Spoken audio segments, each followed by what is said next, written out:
Selamat datang di Mahapralaya Project dengan saya Agen R, salah satu staf dari Mahapralaya Project, sebuah tim produksi literasi dari kota Solo Raya. Kali ini kita berhadapan bersama dengan seorang komikus, ilustrator dari Mahapralaya Project, salah satu talent yang kali ini akan meng-reveal sebuah karya baru yang akan dirilis pertama kali di event selanjutnya Mahapralaya Project, yakni Komipara 6 di Jogja Expo Center. Oke, selamat datang Kak Rinaldi. Selamat malam. Oke, jadi di sini sebelum kita berkenalan dengan komik terbarunya dari Kak Rinaldi, kita akan mengetahui dulu, berkenalan dulu dengan sang komikus. Jadi mungkin Kak Rinaldi bisa jelaskan secara singkat sejarah dan latar belakangnya, pengalaman menggambar sampai akhirnya mencetak komik hingga di titik rilis komik tunggal terbaru. Perkenalkan, nama saya Rinaldi, biasa dipanggil Re atau Rin. Umur under Cerberus. Dan ya, saya tuh dulu kerjanya sebagai desain grafis. Karena mungkin udah muak ya jadi desain grafis karena melayani customer yang itu. Maka saya mengundurkan diri dari desain grafis dan mencoba freelance, tawarun gak laku juga karena masih mengembangkan diri dalam skill menggambar, Masih develop ya masih jangan, pokoknya sih terus belajar aja kalau menggambar dulu, terus berjalan, terus improve. Jadi pertama kali atau asal muasal dari menggambar, kehidupan menggambar dari Kak Rinaldi ini dari mana? Apakah dari lahir ataukah sebuah titisan dari langit atau bagaimana ini? Mungkin dari kecil ya, soalnya bapak kan kebetulan sering juga pinter gambar sih, tapi lebih ke gambar pemandangan, hewan, lukisan itu. Jarang gambar manusia, dianting atau gambar-gambar komik itu nggak tahu dia. Nah, dari saya diajarin gambar hewan, pemandangan, dinosaurus. Terus alasan kenapa saya memilih untuk gambar ke arah kartun gitu, karena dulu kan nontonnya zaman kecil Doraemon, SpongeBob, ataupun Naruto.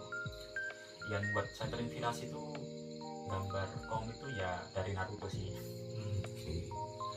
Karena dulu inget ya, di Indomaret kalau nggak salah zaman saya SD ya, dulu tuh banyak lah di Indomaret jualan komik-komik ceceran. Sekarang mungkin udah nggak ada. Dulu komik masih harganya 12.000, 14.000 ya, cukup terjangkau. Nah, itu sering tak baca satu komik tuh dari SD, tak baca ulang-ulang ya. Jadi yang menginspirasi untuk menggambar seperti itu dari selain dari ayah juga dari komik spesifik yaitu Naruto ya. Oke, kalau mulai menggambar secara aktif mungkin malah sampai jadi profesional gitu. Gimana profesional? Itu menggambar Mungkin meniatinya waktu saya pindah SD ke Bandung, itu ada guru baru, guru bahasa Indonesia. Dia itu masih muda, mungkin guru baru. Nah, dia itu sering nge-yapping Naruto. Sering gambar-gambar Naruto di papan tulis ya. Bukan ngajarin tapi malah gambar Naruto. Guru Mang Sialan tuh dulu ya. Guru komik atau guru apa? Guru bahasa Indonesia. Guru bahasa Indonesia. Nah, sering saya nanya. Terus kan rumahnya kebetulan deket ya sama sekolah. Nah, kadang tuh ke rumahnya buat minta diajarin gambar-gambar yang style Naruto gitu, atau style anime gitu. Dan kebetulan dia itu kan punya komik ya Naruto, anggap aja ngoleksi ya. Nah di situ saya pengen minjem semakin minjem, terus dikasih spoiler sama dia. Yang dimana di TV itu kan belum ada ya Naruto San Shippuden itu, di spoiler sama dia. Waduh. Nah Ya. terus beranjak ke SMP mulai mematangkan style menggambar anime itu. Dan di situ di SMP itu mungkin pertama kalinya penghasilan dari menggambar. Oke, sudah mendapat duit dari gambar itu. Menjadi joki gambar walaupun 500 perak. Oke, jangan penonton juga ada yang pernah seperti itu juga. Oke, yang seperti itu silahkan di komen juga. Aku dulu berapa ribu, berapa perak, nah juga sangat seperti itu. Nah, dari situ apakah langsung bikin komik yang cetak gitu atau gimana? Enggak sih, mungkin lebih ke coret-coret di buku tulis ya, karena dulu HVS tuh saya nggak tahu belinya di mana. Dan buku gambar tuh satu buku gambar 10.000 mahal. Betul. Saya buatnya di buku pelajaran. Ya emang sering dimarahin orang tuh kayak Buku paket atau buku tulis? buku tulis. Kadang buku paket juga jadi korban itu. Waduh, jadi buku paketnya dijual lagi? Enggak. Walaupun buku paket pinjem, saya gambarin pakai pulpen. Waduh, jangan dicobi-cobi sekarang ya gitu ya. Oke. Terus beranjak ke kelas 2, mungkin udah agak jauh-jauh namanya itu. Nah, mampir-mampir ke toko buku dan tahu ternyata HVS bisa dibeli dengan per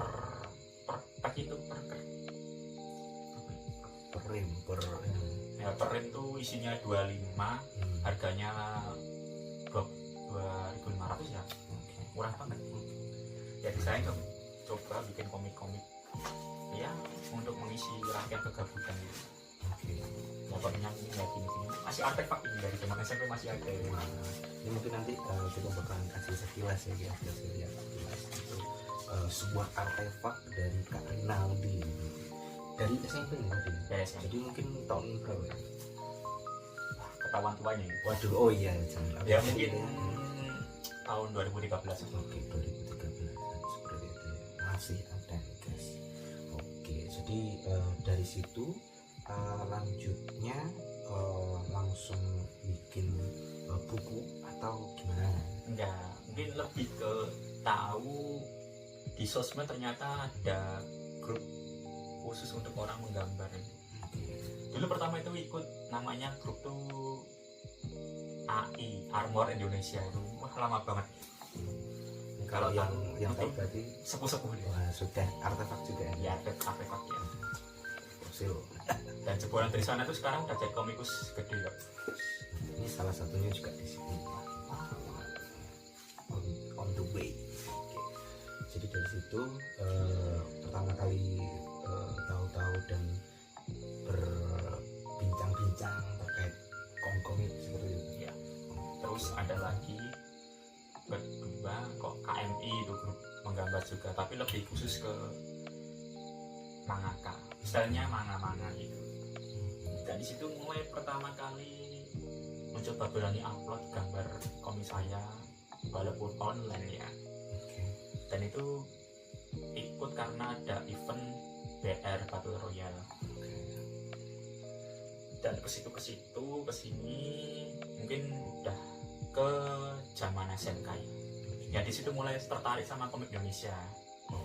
Dan komik pertama saya yang tak beli itu adalah kita menjadi archive-nya Wanoja. Oke, Wanoja. Mungkin pada tahu Wanoja ya. Kalau yang pada tahu atau yang punya juga rilisan pertama nih, rilisan awal-awal ini udah nggak diedarkan lagi sekarang. Yang punya ini mungkin anggap aja artefak. Waduh, artefak juga. Oke. Nah, sebelum kita lanjut mungkin ke komunitas selanjutnya